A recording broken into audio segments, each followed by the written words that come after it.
everybody. Welcome back to Grow Old with Us, where we are growing old together. My name's Cody. This is my husband, Josh.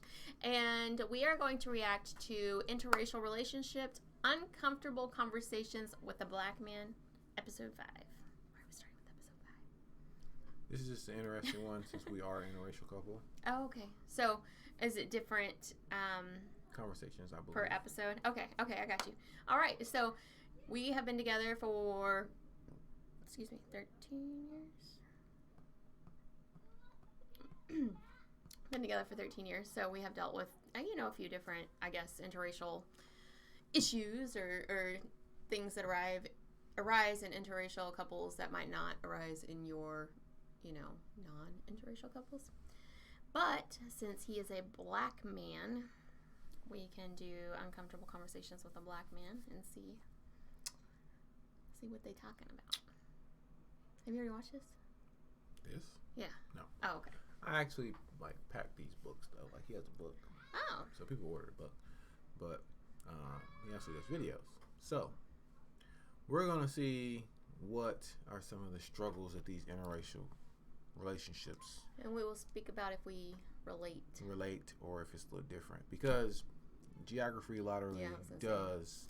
Geography has a lot to do with it, but we do live in a place where a lot of people are still very much against interracial dating, so it's just kind of one of those things. Nothing. Anyways.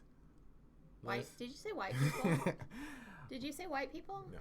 Okay, we're going to have a conversation about this later. Let's watch it. It's both. Welcome to another episode of Uncomfortable Conversations with a Black Man. You see, prior to 1967, if these couples were to join me on stage, it would have to look like this. Because this would have been illegal. Probably still makes you a little uncomfortable. I'm joined now by Rachel and Brian, season 13 of The Bachelorette, most notably the first black bachelorette in the show's history, also joined by Lindsey Vonn, Olympic gold medalist, and PK, star defenseman for the New Jersey Devils. But I want to start with an email that I received, and I really want to focus on the interracial aspect of all of this, because someone asked me, they said, Emmanuel, as a black man, do you feel betrayed when you see a black woman with a white man? And I might not necessarily say I feel betrayed, but I feel some type of way. Rachel, you and I, we go back. And so I'm going to tell you something that I haven't told you before. 2017, I'm watching The Bachelorette, and I see finally they chose a black woman. They chose a black queen. I'm thinking to myself, surely she's going to pick a black king. I know nothing about Brian, nothing about Brian. I never met the guy. But all I see is Rachel picked a guy who is seemingly white. I felt some type of way about that. What would you say to someone who shared those sentiments? What would you say to them? Well, friend. I don't even know if I should say friend after you just said that to me. But honestly, I had to say, you know what? My journey of love can't be any different just because the color of my skin is. And people can't judge me for picking someone who doesn't look like me. I feel like they expect me to pick someone who looks just like me, but that's not fair. They should just want me to fall in love with whoever it is that I vibe with. You know, I think about this quote, and I was thinking about this yesterday. It says, if the enemy of my enemy is my friend, right? We all remember that. If the enemy of my enemy is my friend, then the friend of my enemy is my enemy. And I was thinking, historically speaking, white people are the enemy of black people. So when you see a black person with a white person, and then all of a sudden you're like, wait, you're with the enemy. Have you lost friends based on who you love being a black man? I wouldn't say I've lost friends. There has been a lot of difficult moments with people that I'm very close to that it's been very hurtful, and I don't know exactly how to approach it. I don't know how to communicate our relationship to them in a way that they understand. I don't know how to get rid of racism and just allow them to see him for the person that he is.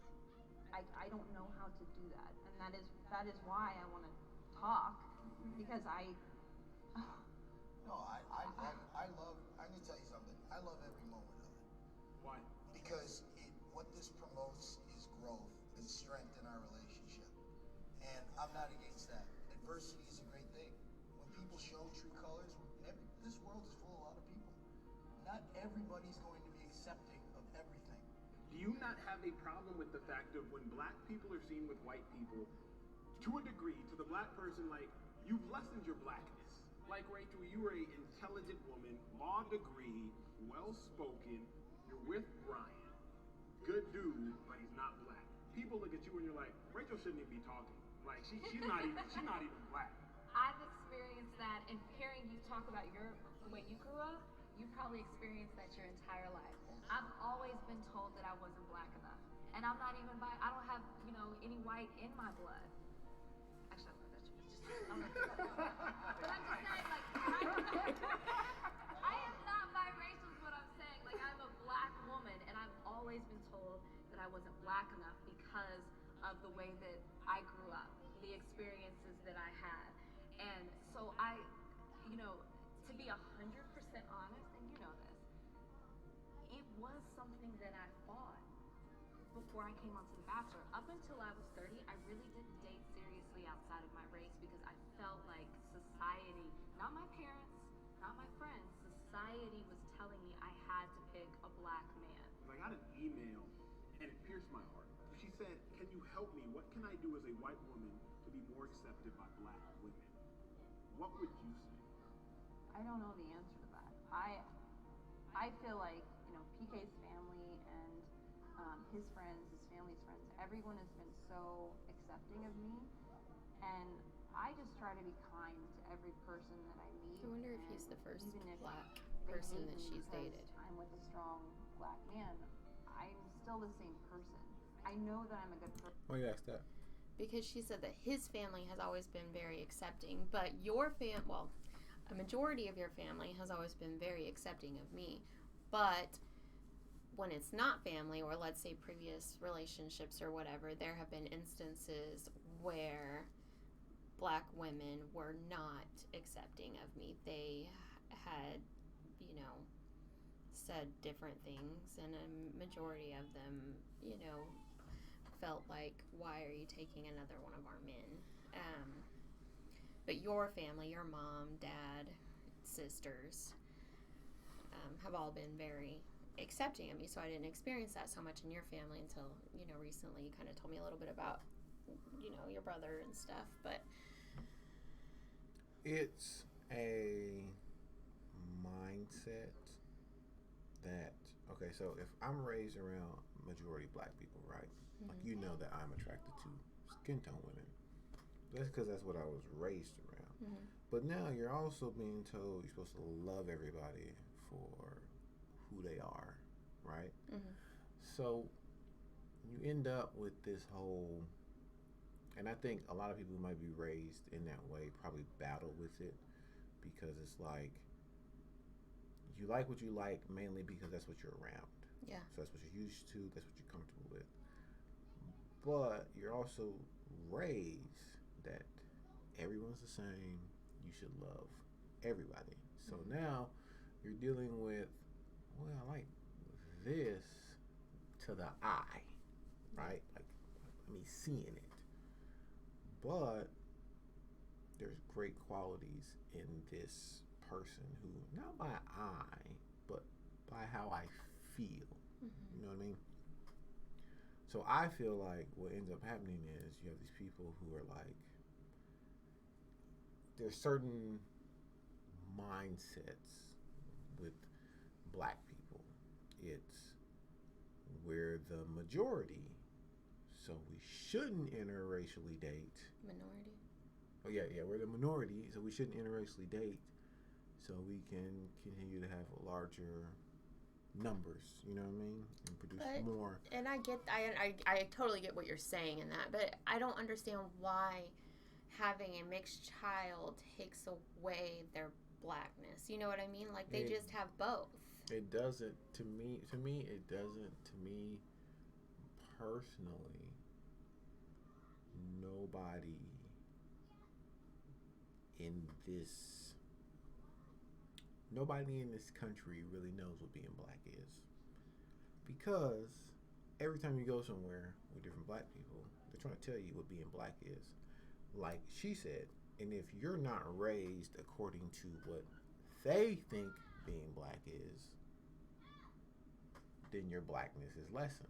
Yeah, why do they think they can revoke your black card? That's what I'm saying. Like, so if you begin to travel, which a lot of black people don't do, you begin to see that overarching issue. Like, dudes up north will think this is being black or that's being black or wearing this is being black. But black dudes down south has a totally different aspect of it. So I have a question.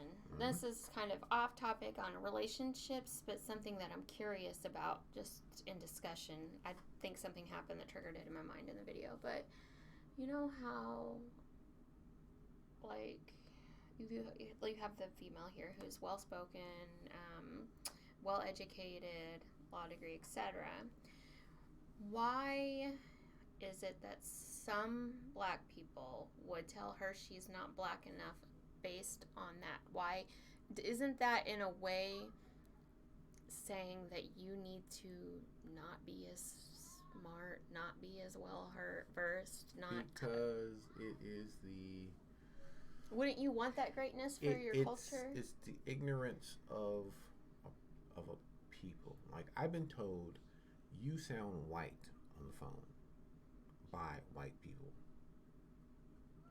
Like, you get what I'm saying? We had a like, you equate a way that a talking is based on with the color. Yeah. Right? So let's say that guy sitting in the middle was from Britain, right? Okay.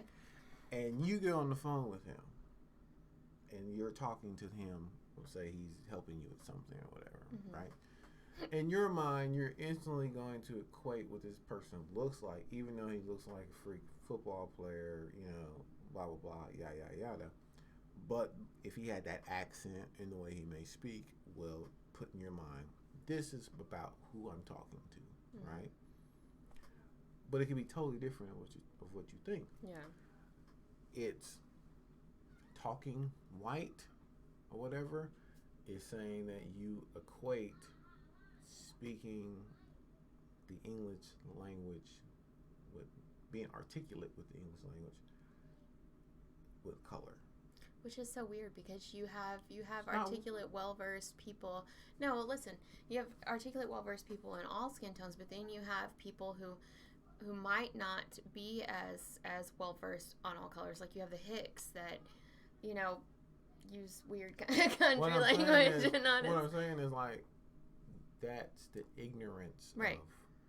of the person or of the group of people who think that way, basically. Right. So you shouldn't equate being able to articulately speak a language. I just feel like it's not creating, but bringing to leverage this stereotype that's already there when you don't want that for your own culture. You know what I mean? Does that make sense? Me personally, like I said, the English language is one of the dumbest languages because around the world you find certain languages span off of each other. Yeah. So you can have a guy who's an African guy who's here, but he's over here speaking French. You know what I mean? Like, you but can also speak this African language, blah blah blah, yada yada yada. And we are stuck with this language, but we have like 17 different versions of this language. You know, if you go up north, you go deep down south, west coast, east coast, stuff like that. So yeah, it's all about the mentality of people. Most of the time when I hear people like, you sound white, I just instantly say now I know I have to lower my intelligence to talk to that person, to engage with this person. Okay. All right. And that's just what you do. Thank you. Person, I know that It doesn't make you sad. it does make me sad because actually not sad, it makes me feel extremely guilty Why? because I am taking a strong black man away from them. And but I love him. And Wait, I what's his mean, name? I shouldn't be penalized for that, I don't think, but there is the reality that that is true. What then would you say, Rachel? Because you are the black woman. What can a white woman do to be more accepted by black women if the only reason she's not accepted is because she's with a black man? There's nothing you could do. Zero. And what you said like hit me when you said you feel guilty, and you shouldn't feel guilty for loving who you love. That's their problem. There's nothing that you can do to change that. And to be honest, I used to be that black woman. I feel bad saying that out loud. And now being in my own interracial relationship, I was 100% ignorant. I would look and I would see a white woman with a black man, and I would automatically assume certain things. And that's because I was so closed-minded. It's a heart issue. We like the open-mindedness. And I say that because I used to be that person. And I'm so glad I'm not that person anymore. And if I go back to when I was in that place, there was nothing that you could do other than leave him to make me change my mind, which isn't fair. You know, for my purposes, do you feel like that applies to me as well, as far as a black man looking at me? Yeah. I remember the first time I dated outside my race. It wasn't serious. It was before The Bachelorette. And I remember I felt every black man was looking at me like, oh, there she goes. We lost another one. It was my first date. And I just remember wanting to wear a t-shirt that said, I swear this is my first time.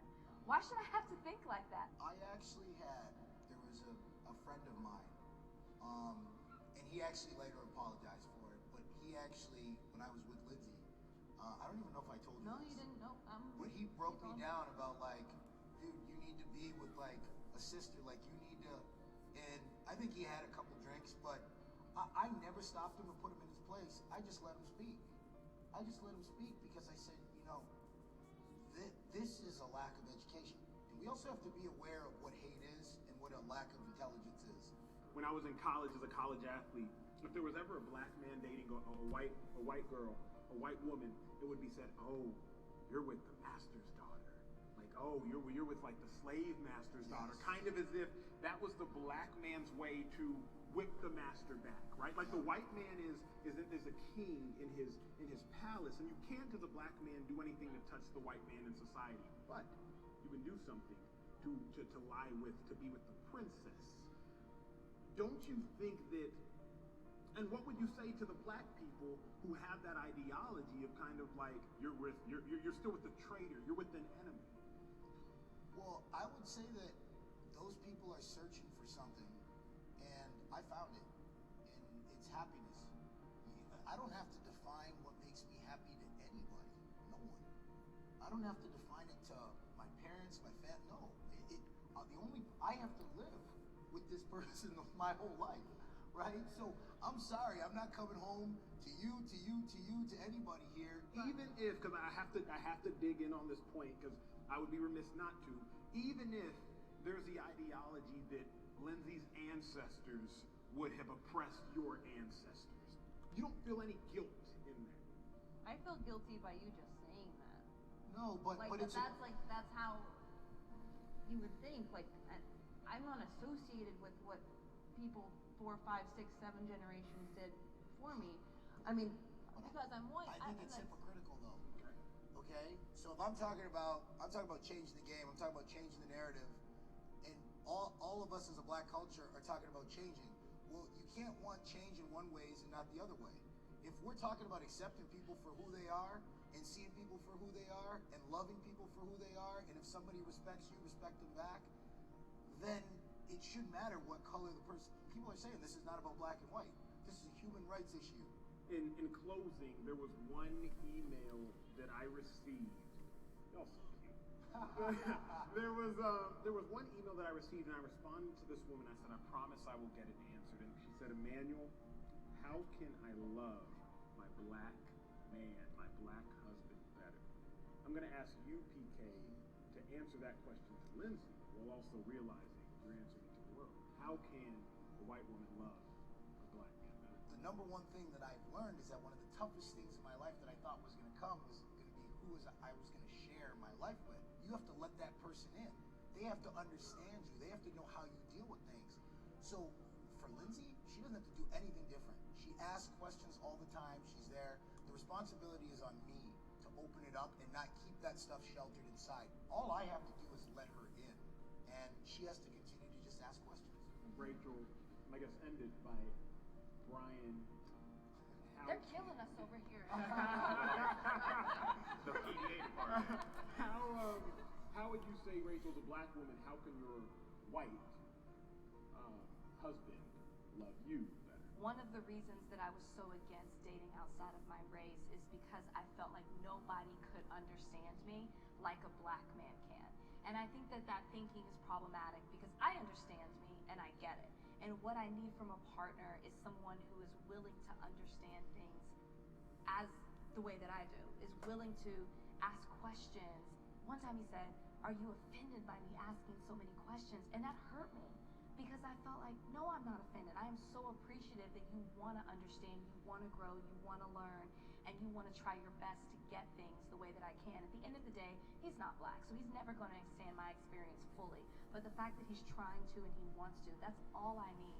That's all I need out of a partner. And I think that that goes beyond just race. That's all you need out of a partner, period. Somebody who's willing to understand things the way that you should as a couple, and y'all can learn together and move forward together. I learned so much being with Rachel as far as black culture. Like, I thought I knew a lot about black culture growing up, musically, culturally and whatnot, but I've learned so much more being with her as far as educating myself. I mean, we've sat down and watched movies, 13th, Just Mercy, movies that really show the disparity and the horrific things that happen to African Americans on a daily basis.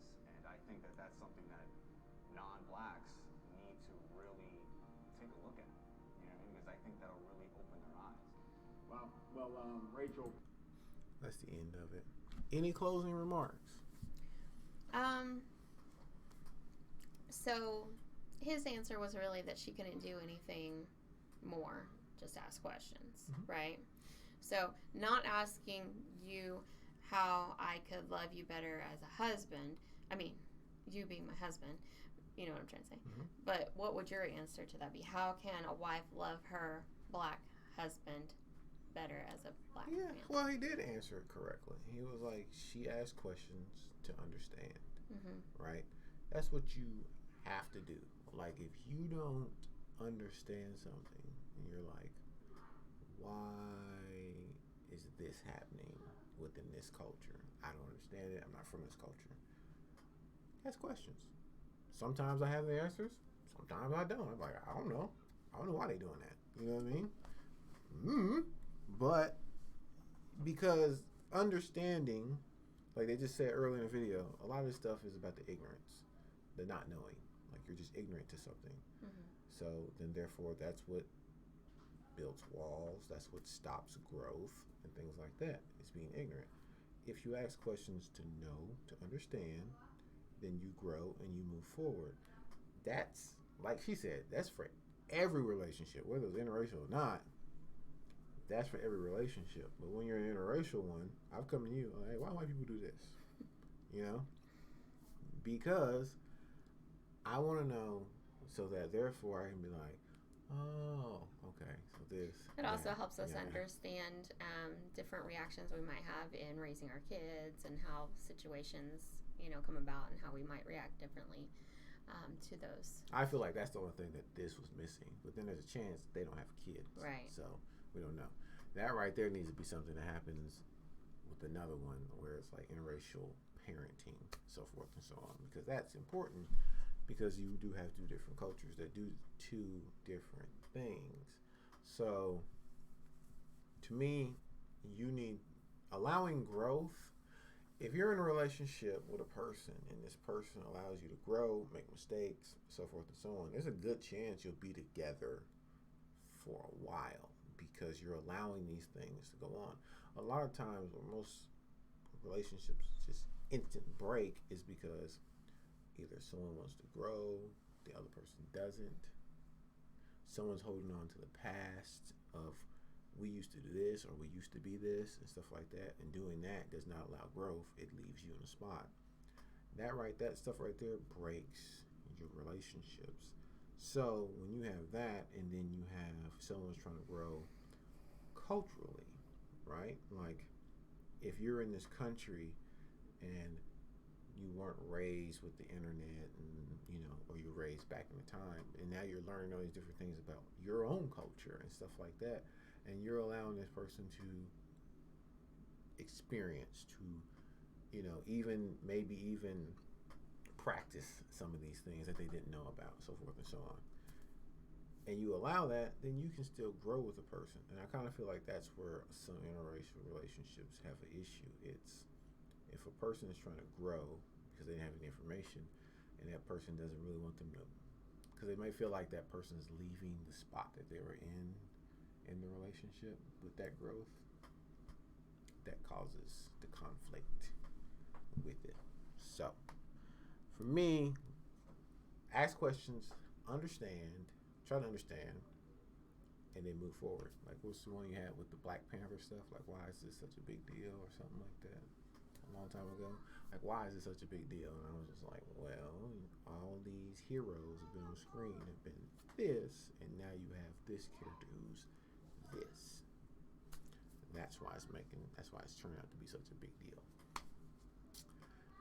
So ask questions, people. But yeah, they had the right idea.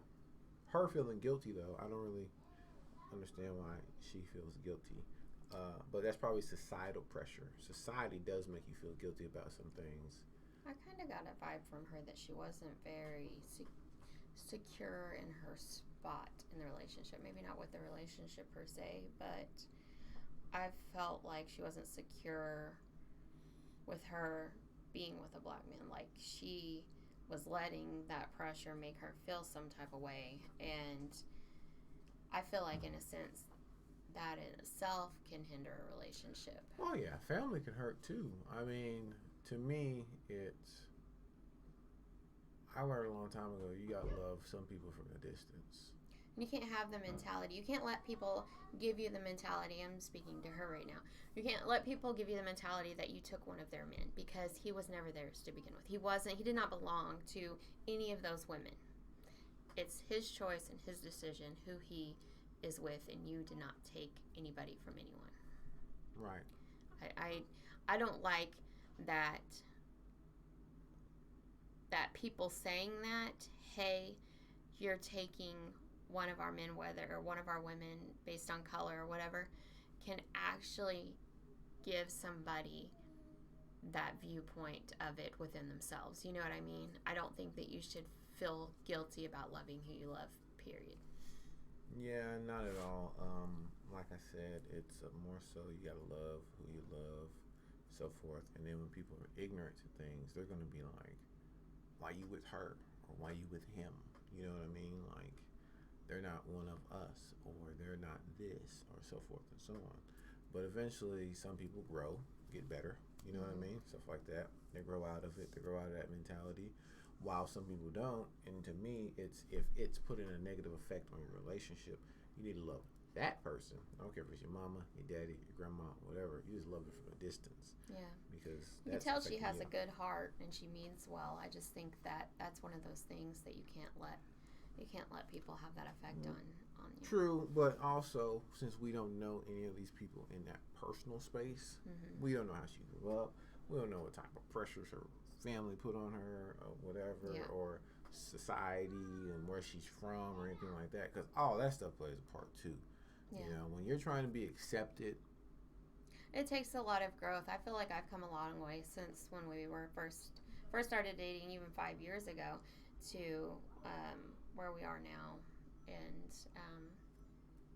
where I feel like I fit into the equation and stuff. Because I had a lot of the mindsets that she had, and the guilty of ancestors doing things, and just the white race in general, how they treated black people and stuff like that. And part of me still does have that, like, I can't believe I'm part of this kind of thing, but at the same time, you have to cut it somewhere. You know what I mean? You're not that. You have growth, and I think that's important to note. If you're working to combine, if you're working to basically just end those racial lines, then you shouldn't feel guilty.